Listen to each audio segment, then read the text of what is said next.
ഇനി അക്വസാറ്റീവ് പ്രിപ്പോസിഷനും ഏതൊക്കെയാണെന്ന് നോക്കാം. അക്വസാറ്റീവിൽ 7 പ്രിപ്പോസിഷൻസ് ആണുള്ളത്. അത് കുറച്ച് ഇമ്പോർട്ടൻ്റ് ആണ്. അതുപോലെ തന്നെ അതൊന്ന് ഓർത്ത് വെക്കാനായിട്ട് നമുക്കിപ്പോൾ ഒരു അക്രോണിം യൂസ് ചെയ്യാം. ഗോൾഡ് ഫ്യൂബ്. സോ ഫസ്റ്റ് വൺ ഈസ് ഗേഗൻ. ഗേഗന്റെ മീനിങ് വരുന്നത് അഗെയിൻസ്റ്റ് അല്ലെങ്കിൽ അറൌണ്ട്. ഓനെ, ഓനയുടെ മീനിങ് വരുന്നത് വിത്തൗട്ട്. ദുർഹ് മീനിങ് വരുന്നത് ത്രൂ. ഫ്യൂർ മീനിങ് വരുന്നത് ഫോർ. അതിന്റെ മീനിങ് വരുന്നത് അറൌണ്ട് എന്ന മീനിങ് വരും. പിന്നെ ഒരു പെർട്ടിക്കുലർ ടൈം പറയാനായിട്ട്, ഒരു സ്പെസിഫിക് ടൈം പറയാനായിട്ട് നമ്മൾ എന്ന പ്രിപ്പോസിഷൻ യൂസ് ചെയ്യും. ബിസ് അൺടിൽ, ടിൽ, അപ് ടു എന്ന മീനിങ് വരും. അറ്റ് ലാസ്റ്റ് എൻറ്റ്ലാങ്, അതിന്റെ മീനിങ് വരുന്നത് അലോങ്. ഇതില് ഗേഗൻ, ഓനെ, ദുർഹ്, ഫ്യൂർ, ഇത്രയും പ്രിപ്പോസിഷൻസിന്റെ പൊസിഷൻ, ഒരു സെന്റൻസിൽ അതിന്റെ പൊസിഷൻ വരുന്നത് അക്വസാറ്റീവ് ഒബ്ജക്റ്റിന്റെ തൊട്ട് മുന്നേ ആയിരിക്കും. അതായത് ഡയറക്റ്റ് ഒബ്ജക്റ്റിന്റെ തൊട്ട് മുന്നേ ആയിരിക്കും. ഇതിലൊരു കുറച്ച് എക്സെപ്ഷൻ വരുന്നത് ബിസിനും എൻറ്റ്ലാങ്ങിനുമാണ്. കാരണം ബിസ് നമുക്ക് രണ്ട് രീതിയിൽ യൂസ് ചെയ്യാൻ പറ്റും. അതുകൊണ്ടാണ് ഈ എക്സെപ്ഷൻ വരുന്നത്. അതുപോലെ തന്നെ എൻറ്റ്ലാങ് മിക്കപ്പോഴും ഒരു സെന്റൻസിന്റെ ലാസ്റ്റിലായിരിക്കും വരുന്നത്. നമുക്ക് അതിന്റെ സെന്റൻസ് സ്ട്രക്ചർ ഒന്ന് നോക്കാം. ഗേഗൻ, ഓനെ, ദുർഹ്, ഫ്യൂർ, ഇതിന്റെ സെന്റൻസ് സ്ട്രക്ചർ വരുന്നത് subject, verb, preposition, accusative object. ഇതിന്റെ തൊട്ട് മുന്നേ ആയിട്ടായിരിക്കും. ഇനി ബിസ് രണ്ട് രീതിയിൽ വരാം. ആർട്ടിക്കിൾ ഇല്ലാതെ വരുന്ന, അതായത് ഇപ്പൊ ഫോർ എക്സാമ്പിൾ ടൈം എക്സ്പ്രഷൻ, അതിന്റെ തൊട്ട് മുന്നേ വരുവാണെങ്കിൽ അത് അതിന്റെ തൊട്ട് മുന്നേ ആയിട്ട് ബിസ് എന്ന് വരും. അതല്ലാതെ ചിലപ്പോൾ ആർട്ടിക്കിൾ ഉള്ള നൗൺ ആണെങ്കിൽ അതിന് പ്രിപ്പോസിഷൻ കഴിഞ്ഞ ഉടനെ തന്നെ അതിന്റെ വേറൊരു പ്രിപ്പോസിഷൻ തന്നെ വരും. നമുക്ക് അതിന്റെ എക്സാമ്പിൾ നോക്കാം, അപ്പൊ മനസ്സിലാവും. പിന്നെ എൻറ്റ്ലാങ് മിക്കപ്പോഴും ഒരു സെന്റൻസിന്റെ ലാസ്റ്റിലാണ് വരുന്നത്. അതായത് അക്വസാറ്റീവ് ഒബ്ജക്റ്റ് കഴിഞ്ഞ ഉടനെ തന്നെ എൻറ്റ്ലാങ് വരും ഒരു സെന്റൻസിൽ. ഇപ്പൊ ഇത്ര ഇത് അറിഞ്ഞിരുന്നാൽ മതി. ലൈക്ക് അതിന്റെ സെന്റൻസ് നമ്മൾ സ്ട്രക്ചർ ചെയ്ത് തുടങ്ങുമ്പോഴേ ഇതിന്റെയൊക്കെ യൂസസ് നമുക്ക് മനസ്സിലാവുള്ളൂ.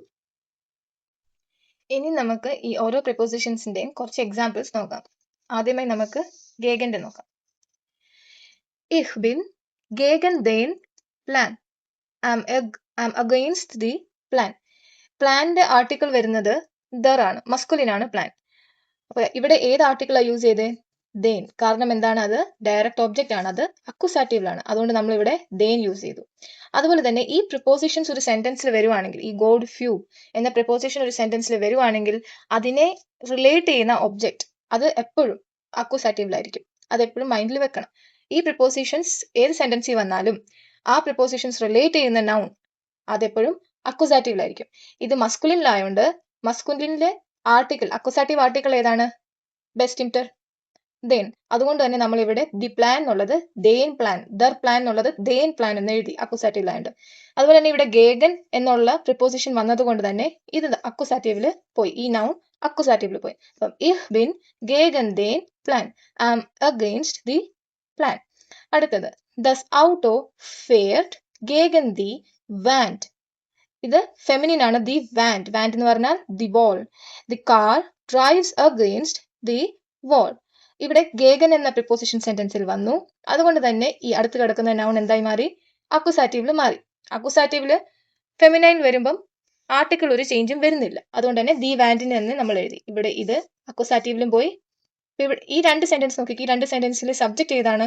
ആദ്യത്തെ സെന്റൻസിലെ സബ്ജക്ട് ആണ് ഇഹ്, കാരണം അതാണ് അവിടുത്തെ സബ്ജക്ട്. സെക്കൻഡ് സെന്റൻസിലെ ഏതാണ് സബ്ജക്ട്? ദസ് ഔട്ടോ, അതാണ് അവിടുത്തെ സബ്ജക്ട്. അതുകൊണ്ട് അത് നോമിനാറ്റീവ് ആയിരിക്കും. അപ്പോൾ ഈ ഒരു സെന്റൻസിൽ നമ്മൾ നോമിനാറ്റീവും അക്വസാറ്റീവും ഐഡന്റിഫൈ ചെയ്യാൻ പറയുകയാണെങ്കിൽ എങ്ങനെ ചെയ്യും? ഇവിടെ ഗേഗൻ എന്ന പ്രിപ്പോസിഷൻ യൂസ് ചെയ്തിട്ടുണ്ട്. അതുകൊണ്ട് തന്നെ അത് മാത്രമല്ല, ഇവിടെ ഇത് ഡയറക്റ്റ് ഒബ്ജക്റ്റുമാണ്. ഈ രണ്ട് കേസ് ഇവിടെ വന്നിട്ടുണ്ട്. രണ്ട് കണ്ടീഷൻ ഇവിടെ സാറ്റിസ്ഫൈ ആയിട്ടുണ്ട്. അതുകൊണ്ട് തന്നെ ഇത് അക്വസാറ്റീവിൽ പോകും. ഇവിടുത്തെ സബ്ജക്ട് എന്ന് പറയുന്നത് ദസ് ഔട്ടോ, അതുകൊണ്ട് അത് നോമിനാറ്റീവിൽ പോകും. അടുത്തൊരു എക്സാമ്പിൾ നോക്കാം.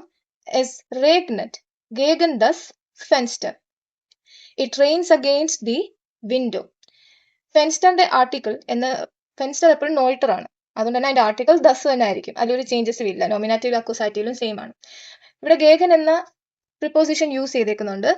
ഇത് എന്താണ്? ഡയറക്റ്റ് ഒബ്ജക്റ്റ് ആണ്. അല്ലെങ്കിൽ തന്നെ ഇവിടെ ഡയറക്റ്റ് ഒബ്ജക്റ്റ് ഒരു ഒബ്ജക്റ്റേ ഉള്ളൂ. ഇത് ഡയറക്റ്റ് ഒബ്ജക്റ്റ് ആണ്. അതുകൊണ്ട് അതിനെ നമ്മൾ എന്താണ്? ഇത് അക്വസാറ്റീവും ഇത് നോമിനാറ്റീവും. ഈ ഗേഗൻ ഇതിന്റെ തൊട്ട് മുന്നേ ആയിട്ട് ഇട്ടും കൊടുത്തു. എസ് റേഗ്നറ്റ് ഗേഗൻ ദസ് ഫെൻസ്റ്റർ. Wir treffen uns gegen 8 Uhr. We meet around 8 o'clock. ഞാൻ പറഞ്ഞു ഗേഗന് അഗെയിൻസ്റ്റ് എന്നും അറൌണ്ട് എന്നുമുള്ള മീനിങ് ഉണ്ട്. അറൌണ്ട് എന്ന മീനിങ് വരുമ്പം എങ്ങനെയാണ് ഇവിടെ നമ്മൾ ടൈമിനെയാണ് പറഞ്ഞിരിക്കുന്നത്. 8 Uhr. ഗേഗൻ 8 Uhr. അപ്പം ഗേഗൻ എന്ന പ്രിപ്പോസിഷൻ ഈ ഒബ്ജക്റ്റിന്റെ തൊട്ട് മുന്നേയായിട്ട് നമ്മൾ ഇട്ട് കൊടുത്തു. We meet around 8 o'clock. അതാണ് അതിന്റെ മീനിങ് വരുന്നത്. അടുത്തത് നമുക്ക് ഓനയുടെ നോക്കാം. Ich komme ohne meinen Bruder. I am coming without my brother. ഇവിടെ പൊസസീവ് എന്താണ്? പൊസസീവ് പ്രോണോമൻ ആണ് യൂസ് ചെയ്തേക്കുന്നത്. ഇവിടെ ഐ എന്നുള്ളത് സബ്ജക്റ്റ്, കൊമ്മ എന്നുള്ളത് വേർബ്, ഓനെ എന്നുള്ളത് അക്യുസാറ്റീവ് പ്രിപ്പോസിഷൻ. മൈൻ ആൻഡ് ബ്രൂഡർ. ബ്രൂഡർ എന്നുള്ളത് എന്താണ്? മസ്കുലിൻ ആണ്. ഇവിടെ ഈ ബ്രൂഡർ എന്നുള്ളത് എന്താണ്? ഡയറക്റ്റ് ഒബ്ജക്റ്റുമാണ്. അപ്പൊ ഓനയുടെ തൊട്ട് ഫ്രണ്ടിലുമാണ്. അപ്പൊ ഇതെന്താണ്? Direct object. അത് അക്യുസാറ്റീവിലാണ്. അക്യുസാറ്റീവില് മസ്കുലിൻ വരുമ്പം നമ്മൾ മൈനൻ എന്ന പ്രൊണൗൺ ആയിരിക്കും യൂസ് ചെയ്യുന്നത്. അപ്പം ഇഷ് കൊമ്മെ ഓനെ മൈനൻ ബ്രൂഡർ. I am coming without my brother. സി ഡ്രിങ്ക്ഡ് കഫി ഓനെ സുക്കർ. She drinks coffee without sugar. ഓനെ കഴിഞ്ഞ് എന്താണ് വന്നേ? Accusative object. ഓനെ അക്യുസാറ്റീവ് ഒബ്ജക്റ്റിന്റെ തൊട്ട് മുന്നെയാണ്. ഗേറ്റ് ഓനെ സൈനെ യാക്കെ നാഗ് ദ്രൗസൻ. He goes outside without his jacket. ഇവിടെ സൈനെ യാക്കെ ഹിസ് ജാക്കറ്റ് എന്ന ഇതാണ് എന്ത്? അക്യുസാറ്റീവ് ആയിട്ട് വരുന്നത്. ഇവിടെ ഇത് നോക്കുമ്പോൾ മനസ്സിലായി പോസസീവ് യൂസ് ചെയ്തേക്കുന്നത് എങ്ങനെയാണ്? ഇത് അക്യുസാറ്റീവ് ആയി വന്നുകൊണ്ടാണ് നമ്മൾ ഇത് യൂസ് ചെയ്തിരിക്കുന്നത്. അപ്പം ഗേറ്റ് ഓനെ സൈനെ യാക്കെ നാഗ് ദ്രൗസൻ. ഇവിടെ ആദ്യം എങ്ങനെ വന്നു? സബ്ജക്റ്റ്, വേർബ്, അക്യുസാറ്റീവ് പ്രിപ്പോസിഷൻ, അക്യുസാറ്റീവ് ഒബ്ജക്ട്, അത് കഴിഞ്ഞ് റെസ്റ്റ് ഓഫ് ദി സെന്റൻസ്. അങ്ങനെയാണ് വന്നിരിക്കുന്നത്. അപ്പൊ ഇത് ആ സെന്റൻസ് സ്ട്രക്ചർ എപ്പോഴും മെയിൻറ്റെയിൻ ചെയ്യാനായിട്ട്, ജർമ്മനിൽ നമ്മൾ ഏത് സെന്റൻസ് എഴുതിയാലും അതിന്റെ സ്ട്രക്ചർ മെയിൻറ്റെയിൻ ചെയ്യാനായിട്ട് നമ്മൾ എപ്പോഴും ശ്രദ്ധിക്കണം. അടുത്തത് ദുർഗ്. വിയർ ഗേഹൻ ദുർഗ് ദേൻ പാർക്ക്. ഇവിടെ we walk through the park എന്ന മീനിങ് ആണ് വരുന്നത്. അപ്പൊ ഇവിടുത്തെ ഡയറക്റ്റ് ഒബ്ജക്ട് ഏതാണ്? ദേൻ പാർക്ക്. പാർക്കിന്റെ മുമ്പ് പറഞ്ഞ പോലെ നമ്മൾ ഗേഗൻ പറഞ്ഞപ്പം പറഞ്ഞിരുന്നു പാർക്കിന്റെ ആർട്ടിക്കിൾ ഏതാണ്? ജെൻഡർ ഏതാണ്? മസ്കുലിൻ. അപ്പൊ അതിന്റെ ആർട്ടിക്കിൾ വരുമ്പോൾ അക്യുസാറ്റീവില് ദേൻ എന്ന് വരും. ദർ പാർക്ക് എന്നാണ് നമ്മൾ പറയുന്നത്. അപ്പൊ അത് അക്യുസാറ്റീവിലായതുകൊണ്ട് നമ്മൾ അതിനെ ദേൻ പാർക്ക് എന്ന് പറയും. അപ്പൊ വിയർ ഗേഹൻ ദുർഗ് ദേൻ പാർക്ക്. We walk through the park. ദർ ഹുണ്ട് ലോയ്ഫ്റ്റ് ദൂഷ് ദേൻ ഗാർഡൻ. The dog runs through the garden. ഇവിടെ ഗാർഡൻ എന്നുള്ളതും മസ്കുലിൻ ആണ്. അതുകൊണ്ടാണ് അവിടെ ദേൻ എന്ന ആർട്ടിക്കിൾ വന്നത്. ദൂർഗ് എന്ന പ്രിപ്പോസിഷൻ അക്യുസാറ്റീവ് ഒബ്ജക്റ്റിന്റെ തൊട്ട് മുന്നേ ആയിട്ടും വന്നു. ദർ ഹുണ്ട് ലോയ്ഫ്റ്റ് ദുർഗ് ദേൻ ഗാർഡൻ. The dog runs through the garden. സി ഫെയർഡ് ദുർഗ് ദി സ്റ്റാർട്ട്. ദി സ്റ്റാർട്ട് എന്ന് പറഞ്ഞാൽ the city. She drives through the city. സിറ്റിയുടെ ആർട്ടിക്കിൾ എന്താണ്? സിറ്റി ഫെമിനൈൻ ആണ്. ആർട്ടിക്കിൾ ദി തന്നെ വരും. സി ഫെയർഡ് ദുർഗ് ദി സ്റ്റാർട്ട്. ഇനി ഫ്യൂറിന്റെ എക്സാമ്പിൾസ് നോക്കാം. Das Geschenk ist für dich. The gift is for you. ഇവിടെ ഗഷങ്ക് എന്ന് പറയുന്നത് ഗിഫ്റ്റ് ആണ്. ദസ് ഗഷങ്ക് എന്ന് പറയുന്നത് സബ്ജക്റ്റ് ആണ്. അത് നോമിനാറ്റീവിൽ പോയി. ഇസ്റ്റ് എന്നുള്ളത് വെർബാണ്. ഫ്യൂർ എന്നുള്ളത് പ്രിപ്പോസിഷൻ ആണ്. ഡിഹ് എന്നുള്ളത് ഒബ്ജക്റ്റ് ആണ്. നമ്മൾ മുമ്പ് പഠിച്ചിരുന്നു അക്യുസാറ്റീവിലെ പ്രോണൗൺ എപ്പോഴാണ് ഒബ്ജക്റ്റ് ആയിട്ട് use ചെയ്യുന്നതെന്നുള്ളത്. Ich lerne Deutsch für meinen Job. I learn German for my job. ഇവിടെ ജോബ് എന്നുള്ളത് ദർ ജോബ് എന്നാണ് വരുന്നത്. മസ്കുലിൻ ആണ്. അതുകൊണ്ടാണ് ഇവിടെ മൈനൻ ജോബ് എന്ന് പറഞ്ഞത്.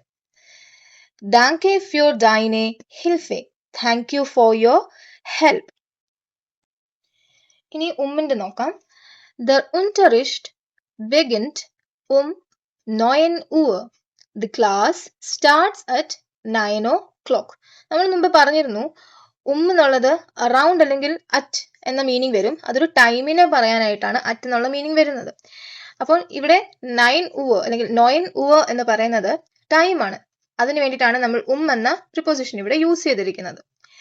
Wir sitzen den Tisch. We sit around the table. ഇവിടെ അറൌണ്ട് എന്ന മീനിങ് ആണ് വന്നിരിക്കുന്നത്. Den Tisch. ടിഷ് എന്ന് പറഞ്ഞ ടേബിൾ. ടിഷ് എന്ന് പറയുന്നത് മസ്കുലിൻ ആണ്. അതുകൊണ്ടാണ് അത് അക്യുസാറ്റീവിൽ വന്നപ്പോൾ ദേൻ എന്ന ആർട്ടിക്കിൾ യൂസ് ചെയ്തത്. kommt Mitternacht. He comes at midnight. മിറ്റർനാട്ട് മിഡ് നൈറ്റ് എന്നുള്ളത് ഒരു ടൈം എക്സ്പ്രഷൻ ആണ്. അതുകൊണ്ടാണ് അവിടെ എന്ന് വന്നിരിക്കുന്നത്. എന്നുള്ളത് അറ്റ് എന്നുള്ള ഒരു മീനിങ് ആണ് ഇവിടെ വന്നിരിക്കുന്നത്. അപ്പം ഉമ്മിനെ നമുക്ക് ഈ 3 രീതിയിലും നമുക്ക് യൂസ് ചെയ്യാനായിട്ട് സാധിക്കും. അടുത്തത് ബിസ്.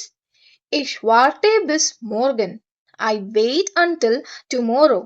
ഇവിടെ മോർഗൻ എന്നുള്ളത് ടൈം എക്സ്പ്രഷൻ ആണ്. അപ്പോൾ ബിസ് എന്നുള്ളത് ഈ ടൈം എക്സ്പ്രഷന്റെ തൊട്ട് മുന്നേ ആയിട്ടാണ് വന്നിരിക്കുന്നത്. Das Geschäft ist bis 18 Uhr geöffnet.